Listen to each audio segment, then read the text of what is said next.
Thank you for joining us for the interview today. Could you please introduce yourself?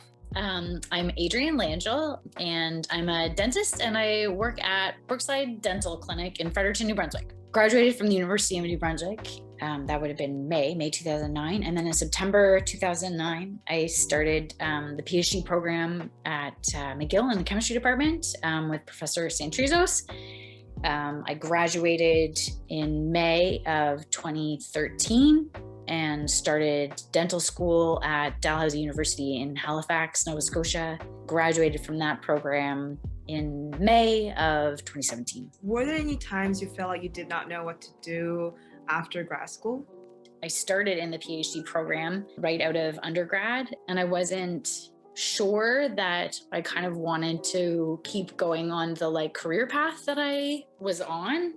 You were either going to be an academic or you were going to go into, in my case, it would have been pharma. So I met with a career counselor and we did, personality tests and then kind of it spewed out the results. And then we met a number of times. And basically there was top 5 professions based on whatever factors. Dentistry was in sort of the top 5. And I had originally, before I started my undergrad, I had actually wanted to be a dentist. And then I started doing medicinal chemistry at UNB and, really liked it.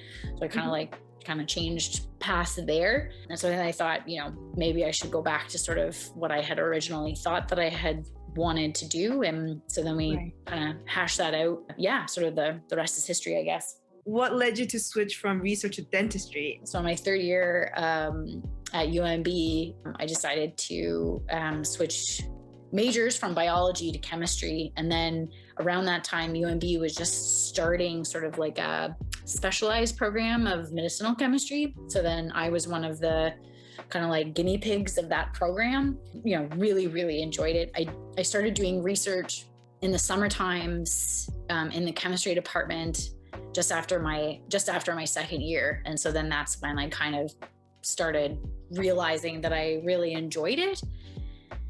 And then around my third year at McGill, pivoted from chemistry to dentistry. What are the differences in work culture between research and dentistry?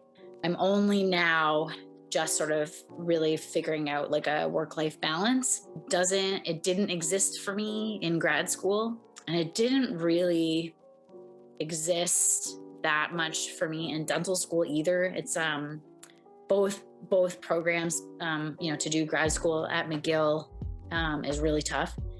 And to do dentistry is really tough. It's they pack a lot into a 4-year program. I should have been better at it, but I wasn't. And so it's just a process that I'm working really hard to do better. Dentists in general are pretty good at a good work-life balance. We sort of take turns being on call at the office. So unless there's, a super specific emergency, then, we basically get, evenings and weekends off. And so it's good. That did not exist in dental school or grad school for me, but some people are better at it than others, but I was not. No. What are the advantages that chemists have over the other specialists in dentistry? There's a lot of chemistry involved in dentistry, and we work with a lot of really interesting and cool and kind of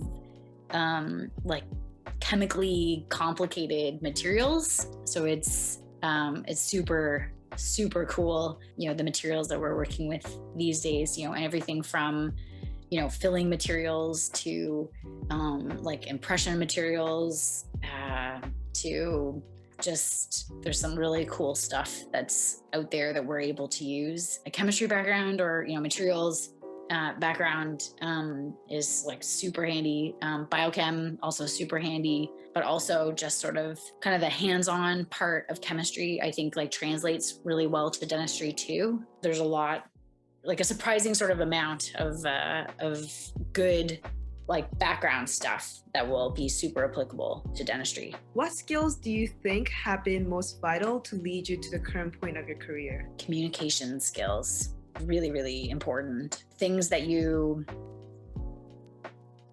like practice, in terms of, giving a poster talk or a presentation at a conference where you're not necessarily talking to people just sort of in your field. And so you're trying to get a balance, setting it up to give people who aren't in your field enough background information so that they'll be able to follow your talk, but then not,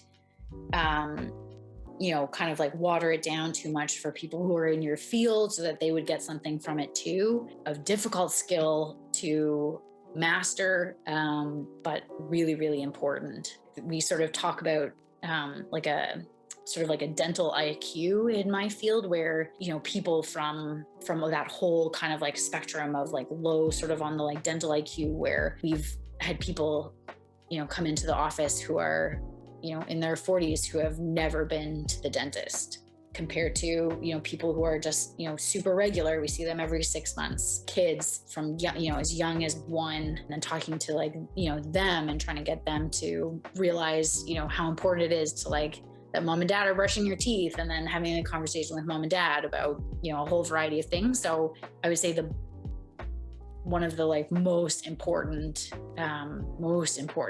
things that I do in the run of the day is talk to people.